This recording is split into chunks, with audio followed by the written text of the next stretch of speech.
Baik, selamat malam Bapak Ibu dan Bapak Pendeta serta saudara-saudara semua. Kita akan memulai ibadah kategorial malam hari ini melalui aplikasi Zoom. Sebelum memulai ibadah, mungkin kita ambil saat teduh sejenak untuk merasakan dan menghadirkan suasana teduh untuk ibadah kita malam hari ini. Kita mulai.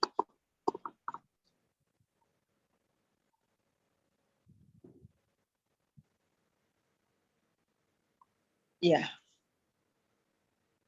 Bapak, Ibu, dan Saudara yang dikasihi Tuhan, mulai dengan berbalasan, Tuhan pencipta langit dan bumi, begitu agung dan semarak karyamu dalam kehidupan umatmu. Tiap-tiap hari kami merasakan penyertaan kasih-Mu. Sekarang kami datang ke hadirat-Mu untuk memuji dan membesarkan nama-Mu. Kami mau memuji dan membesarkan nama-Mu dengan mulut dan hati kami. Kita akan menyanyi dari Kiring Jemaat 018 ayat 1 dan 2. Nomor 18.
Baik Bapak Ibu dan Saudara, kita bersama menaikkan syukur dan juga doa sebelum pelayanan firman. Mari kita berdoa.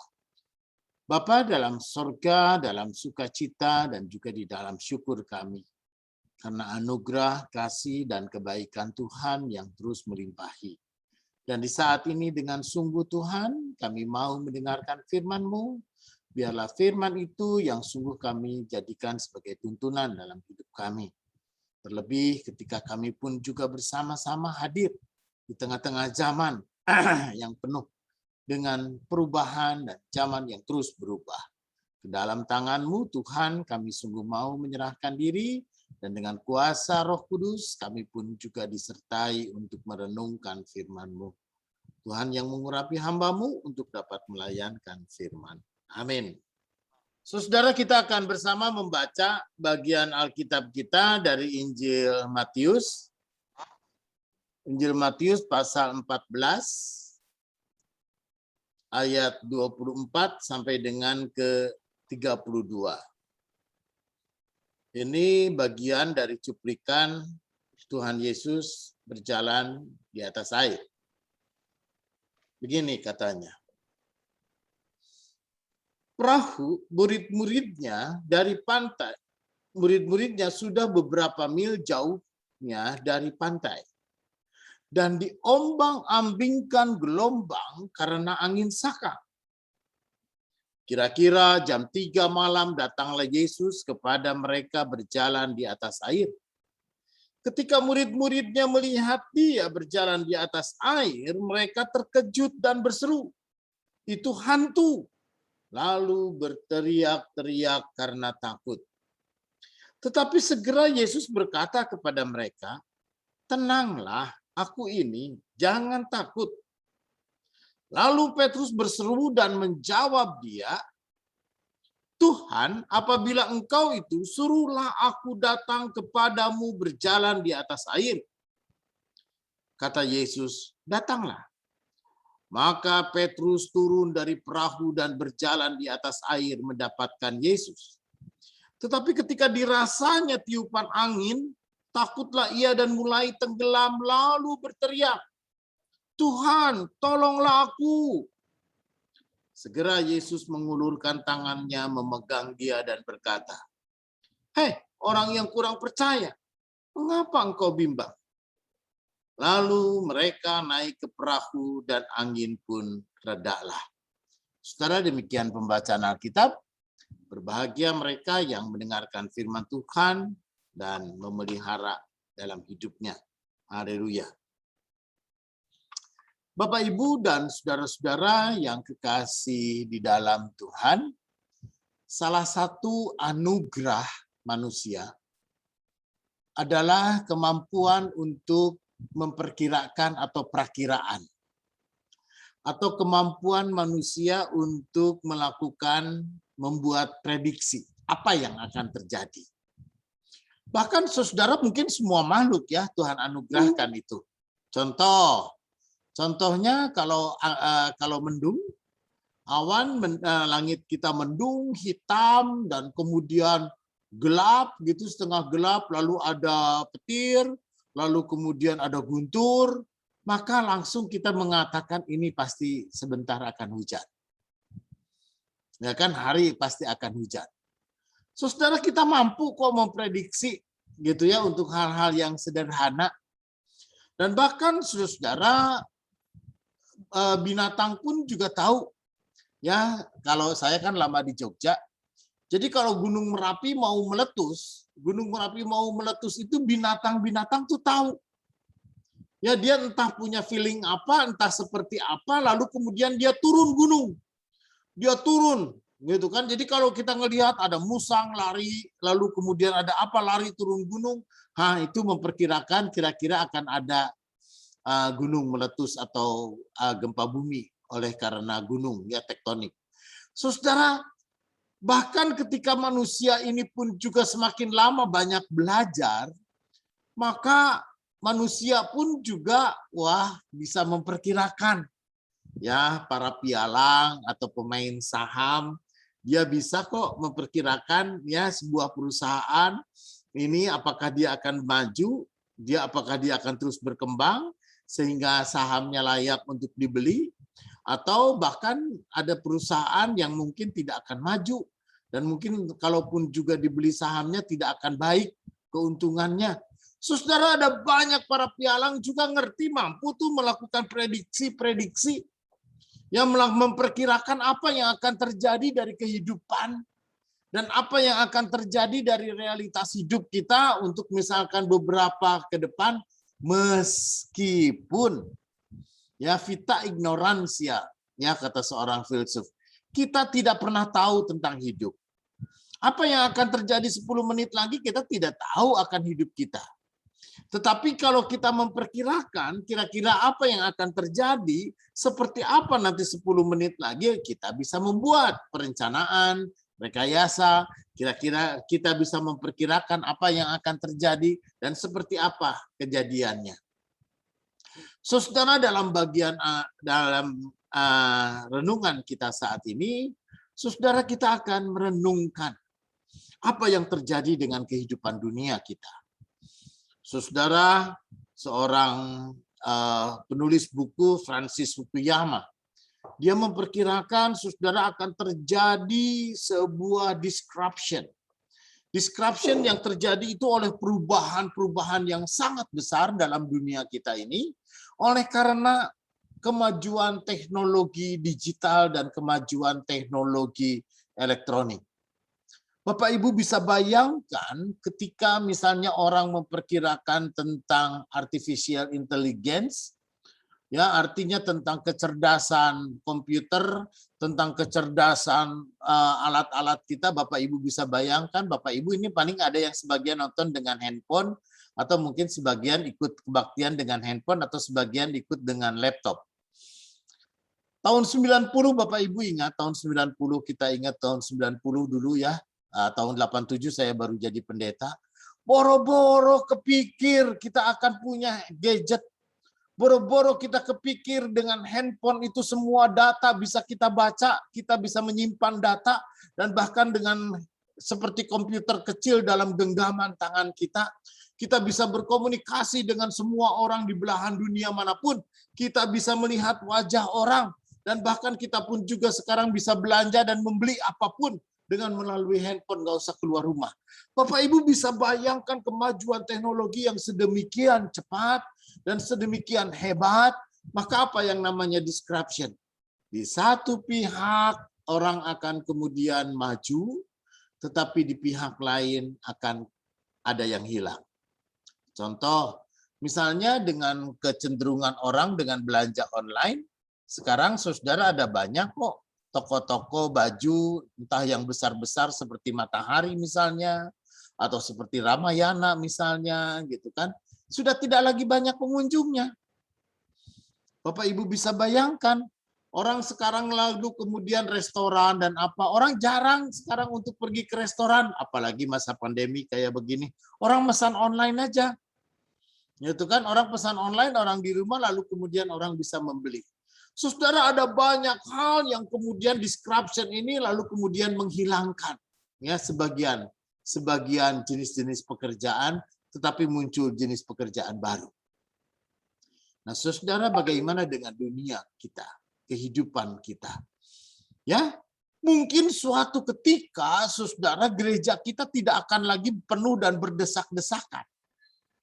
Mungkin suatu ketika gereja kita pun juga dengan new normal kayak begini, orang sudah terbiasa untuk ikut kebaktian, kapan aja yang ikut kebaktian, dengan online, saudara, maka orang pun juga lalu kemudian mengikutinya secara online di rumah dimanapun juga. Karena itu saudara, maka dalam renungan kita pada saat ini ketika kita menatap sesuatu peristiwa, sama seperti murid-murid di perahu, dia melihat ada sosok di tengah laut. Saudara, di tengah-tengah gelap orang melihat ada sosok manusia yang berjalan di atas air. Ada sosok di situ, itu siapa? Orang tidak tahu. Apa maksudnya? Orang nggak ngerti. Orang gelap kok. Kita ignoransia, kita tidak pernah tahu. Karena itu saudara, di tengah-tengah kegelapan, di tengah-tengah ketidaktahuan, di tengah-tengah ketidakpahaman kita, maka kita bisa salah persepsi. Karena itulah lalu kemudian murid-murid pun juga berteriak-teriak. Mereka terkejut dan berseru, itu hantu. Saudara, dalam bagian Alkitab yang lain ya, dalam Markus, murid-murid berteriak-teriak satu dengan yang lain. Itu hantu, takut, ketakutan. Saudara, persoalannya apakah benar itu hantu atau apa?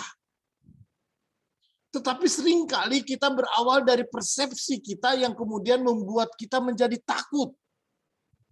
Dari persepsi kita lalu membuat kita menjadi ragu. Dari persepsi kita membuat kita pun juga menjadi khawatir. Saudara, ketidaktahuan kita membuat kita seringkali menjadi takut. Kenapa kita takut? Karena kita tidak tahu. Kenapa kita menjadi khawatir? Karena kita nggak mengerti. Karena itu saudara, ketika murid-murid itu pun juga lalu mereka berteriak-teriak, karena takut, dikatakan di sini, saudara.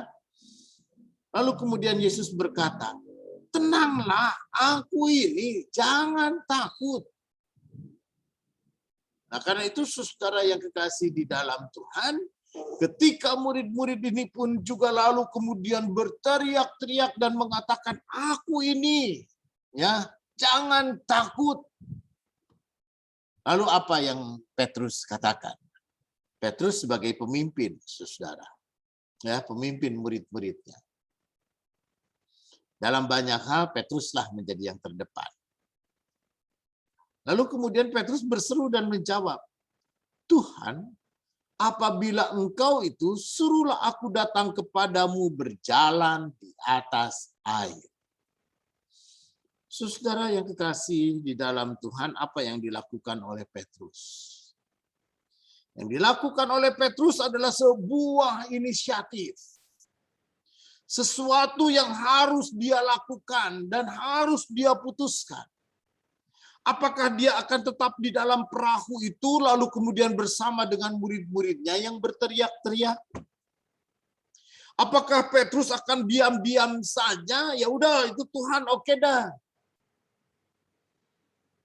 Tetapi saudara, apa yang dilakukan oleh Petrus adalah sebuah pilihan dan sebuah sesuatu yang inisiatif yang sangat berani. Kalau apabila engkau itu suruh aku datang kepadamu berjalan di atas air. Saudara, logikanya mana mungkin orang bisa berjalan di atas air? Siapa orang yang bisa berjalan di atas air? Tetapi Petrus dengan sungguh, kalau itu Yesus, kalau itu memang benar-benar itu Yesus, maka suruh aku datang berjalan di atas air. Karena Petrus yakin, kalau bersama dengan Yesus dan hidup bersama dengan Yesus dan berjalan bersama dengan Yesus, maka dia tidak akan tenggelam. Karena itu dia yakin benar kalau itu engkau, suruh aku berjalan di atas air. Lalu Tuhan Yesus katakan, datanglah. Saudara, secara sederhana, ya, lalu kemudian Petrus jalan, lalu kemudian kita sudah tahu. Dia mau tenggelam dan dia minta tolong. Tetapi saudara, apa yang dilakukan oleh Petrus ini adalah sebuah keputusan yang sangat berani. Orang kadang-kadang dalam satu situasi harus berani membuat keputusan. Orang di dalam satu situasi kadang-kadang kita harus berani untuk menentukan pilihan. Memang di dalam satu situasi orang pun juga harus sungguh-sungguh punya keberanian untuk melakukan sesuatu. Saudara yang kekasih di dalam Tuhan, maka seringkali keputusan itu mungkin kita ambil adalah sesuatu yang mana mungkin. Sesuatu yang membuat kita juga bertanya-tanya apa bisa. Saudara yang kekasih di dalam Tuhan, saya ingat benar ketika saya baru mulai pindah dari Seroja ke GKP Cakung. Saya ingat itu 2015 Januari, 10 Januari 2015. Lalu saya bilang, ya kita harus selesaikan nih pembangunan secepatnya. Paling tidak 3 atau 4 tahun lah kita bisa selesaikan. Saya ingat ada orang mengatakan, mana mungkin? Itu kan, mana mungkin? Ya paling tidak kita selesaikan separuh dulu lah. Itu dulu mah nggak ada tuh idenya 2 lantai, hanya 1 lantai aja. Lalu kemudian apa yang kita katakan? Wah, yang penting kita punya dulu keberanian untuk melakukan sesuatu. Yang penting kita juga dulu harus punya kemauan dulu untuk membuat sesuatu. Meski resikonya jatuh. Bapak Ibu ingat ketika dulu kita kecil belajar naik sepeda. Pasti Bapak Ibu bisa lah naik sepeda. Saya cuma mau nanya, siapa di antara kita yang ketika kita belajar naik sepeda tidak pernah jatuh? Siapa yang tidak pernah jatuh dari sepeda? Mungkin ada orang yang sudah pinter pun juga, saya juga sudah pinter naik sepeda, pernah jatuh juga. Ya, itu kan bahkan saya ketika saya dulu di Seroja, saya jadi pendeta, gitu, saya karena jemaatnya nggak jauh, gitu, saya kalau kunjungan pelawatan naik sepeda, jatuh juga pernah. Saudara yang kekasih di dalam Tuhan, tapi ketika orang menginginkan saya mau belajar naik sepeda, saya mau bisa naik sepeda, maka ketika itu orang bukan hanya sekedar mau, tapi juga harus berani untuk melakukan sesuatu. Orang pun juga harus berani dan harus kemudian mencoba. Lalu kalau ada orang mengatakan, takut jatuh, takut nanti, aku nggak mau nanti jatuh. Ya kalau takut jatuh nggak usah belajar naik sepeda. Saudara, apa yang dilakukan oleh Petrus? Kalau engkau itu suruh aku datang, ya suruh aku datang berjalan di atas air. Wow. Saudara, kalau Petrus nggak berani, ya udah pasti tenggelam, nggak usah dah. Ya, itu kan. Oleh karena itu, saudara yang kekasih di dalam Tuhan, ada kala maka kita ditantang ya untuk berinisiatif. Inisiatif itu adalah kemauan kita untuk melakukan sesuatu. Ada dorongan hati dalam diri kita, ada dorongan di dalam diri kita untuk melakukan sesuatu. Apa sesuatu itu? Ya tentu dia harus berani mengatasi masalah. Dia harus mampu untuk menyelesaikan persoalan. Persoalan yang sedang dihadapi oleh Petrus itu, ini hantu apa Tuhan? Ya, kata hantu juga kalau diulang-ulang jadi Tuhan. Hantu, hantu, hantu, hantu, hantu, antara Tuhan dengan hantu ya sama juga. Itu ya kalau kita mengucapkannya berulang-ulang. Tetapi yang menjadi pertanyaan, saudara, maka ketika Petrus itu membuat keputusan dan berjalanlah. Ya, lalu kemudian maka Petrus turun dari perahu, berjalan di atas air dan mendapatkan Yesus. Berjalan di atas air dan mendapatkan Yesus. Fokus, saudara. Tetapi ketika Petrus merasa bahwa dia ada tiupan angin dan dia merasa takut, maka lalu kemudian dia tenggelam. Apa artinya, saudara? Maka pada saat ini adalah soal iman.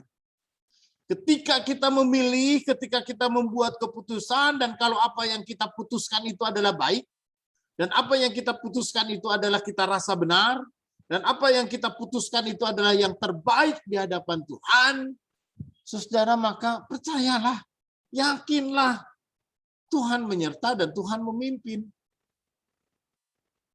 Karena itu, saudaraku yang kekasih di dalam Tuhan, ya ada banyak hal di tengah-tengah kehidupan dunia kita dan juga di dalam masalah-masalah yang kita hadapi, tidak jarang kita harus memilih. Kita harus menentukan sebuah pilihan. Dan bahkan kita harus membuat sebuah keputusan. Dan tidak jarang kita pun juga selalu menjadi takut dan menjadi ragu dan menjadi bimbang mana yang benar. Tetapi saudara yang kekasih, kalau kita yakin Tuhan Yesus menyerta, dan kita yakin bahwa apa yang kita putuskan juga di dalam Tuhan, melibatkan Tuhan, maka saudara hanya tinggal bagaimana kita belajar percaya. Karena ayat 31 mengatakan, "Hei orang yang kurang percaya, mengapa engkau bimbang?" Mengapa Petrus mau tenggelam? Karena dia bimbang dalam iman. Karena dia ragu untuk membuat keputusan. Karena itu saudara, melalui firman Tuhan kita pada saat ini, ketika kita menghadapi problem dan ketika kita harus membuat keputusan, yakinlah kalau yang kita putuskan itu adalah yang terbaik bagi Tuhan dan di hadapan Tuhan dan di dalam Tuhan, maka kita harus yakin dan percaya bahwa Tuhan Yesus menyertai kita. Amin.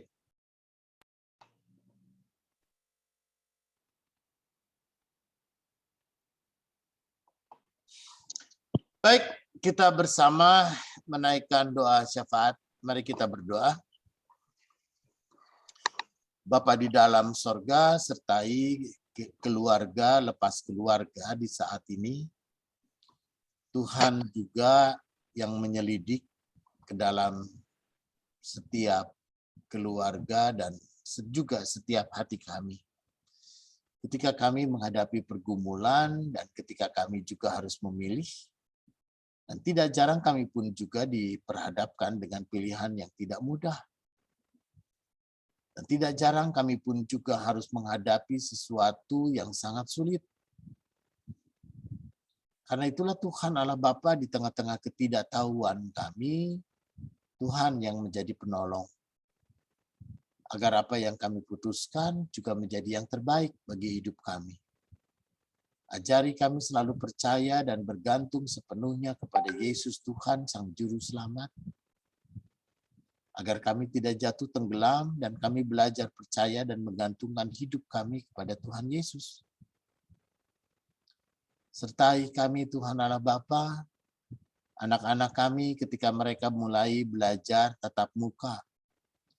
Kiranya Tuhan juga yang menolong ketika anak-anak kami masih kuliah, atau ketika mereka sedang mencari pekerjaan dan sedang bekerja. Tuhan juga yang memberkati sehingga setiap usaha dan karya kecil anak setiap kami sungguh diberkati oleh Tuhan.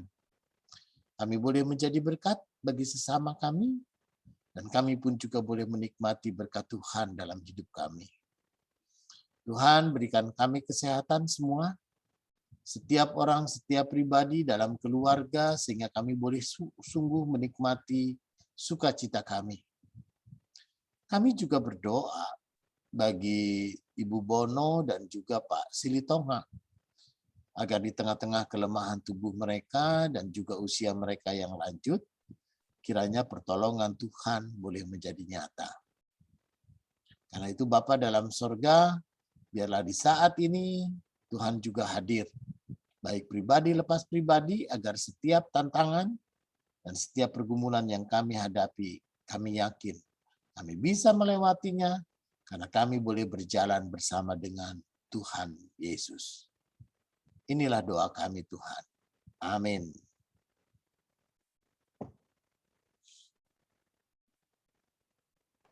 Terima kasih Pak khotbah dan doa syafaatnya. Selanjutnya kita akan mengumpulkan persembahan kita, dan sebagai kata pengantar dari Kolose 3 ayat 23, apapun juga yang kamu berbuat, perbuatlah dengan segenap hatimu seperti untuk Tuhan dan bukan untuk manusia. Persembahan kita kumpulkan dengan mengumpulkan persembahan dan melalui amplop ataupun melalui transfer ke rekening Ibu Margareta Desumual dengan nomor 6302700860. Persembahan kita akan diiringi dengan lagu pujian dari Kidung Jemaat 293 bait 1. Puji Yesus.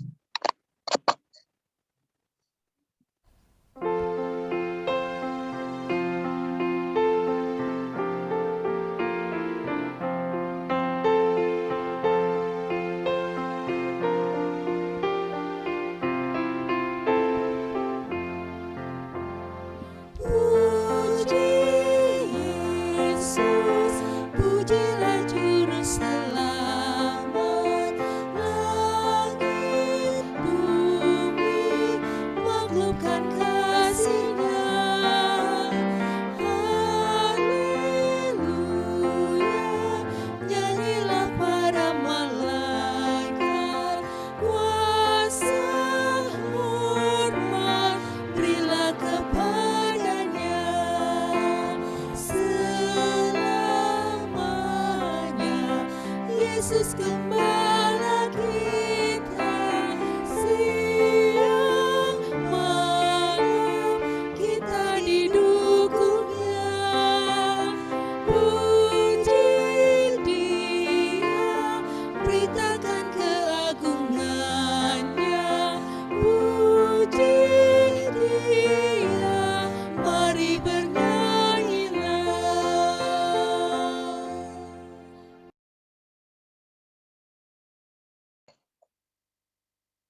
Kita akan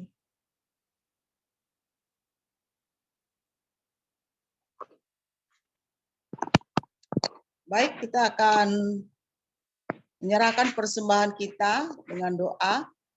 Mari kita berdoa menyerahkan persembahan kita. Bapa dalam surga, terpujilah Engkau Tuhan melalui ibadah kami malam hari ini. Biarlah ibadah kami, pujian kami, dan firman yang kami dengar melalui Bapak Pendeta menjadi suatu dupa yang harum di hadapan-Mu, sehingga kami semua yang mendengarkan berita firman-Mu pada malam hari ini meyakinkan kami bahwa kami harus berani menjalani hidup ini karena Tuhan menyertai dan menolong kami. Kami juga percaya Tuhan selalu ada bersama-sama kami.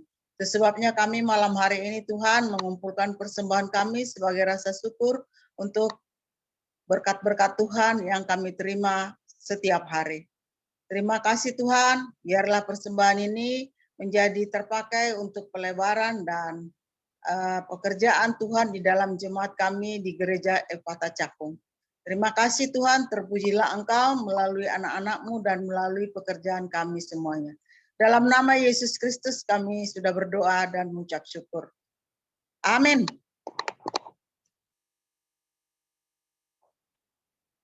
Ya, nyanyi penutup kita akan menyanyi dari Kidung Jemaat 362 bait 1 dan 2. Aku milikmu, Yesus Tuhanku.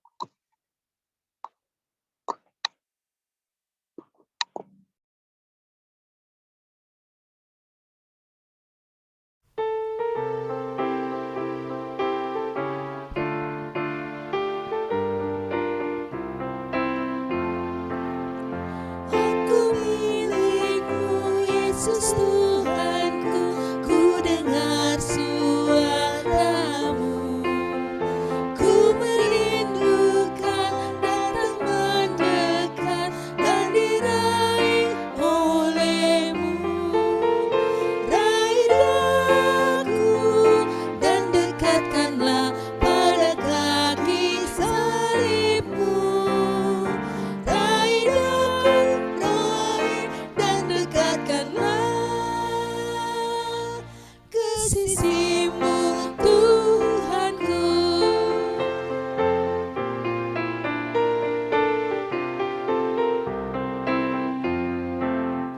Sungguh indahnya walau sejenak besertamu Allahku. Dalam doaku sungguh akrabnya bersekutu denganmu. Raih daku dan dekatkanlah pada kaki salibmu. Raih daku, raih dan dekatkanlah ke sisimu, Tuhanku.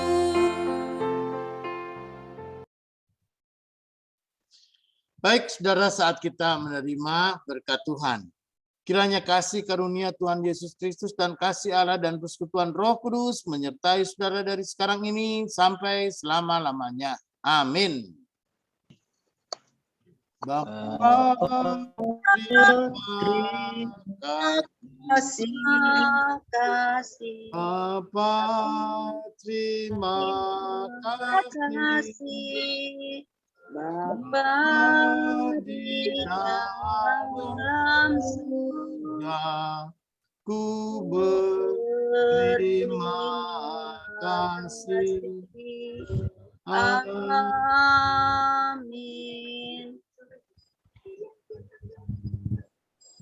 Yeay, makasih Bapak-bapak, Ibu-ibu, Tuhan berkati. Terima kasih.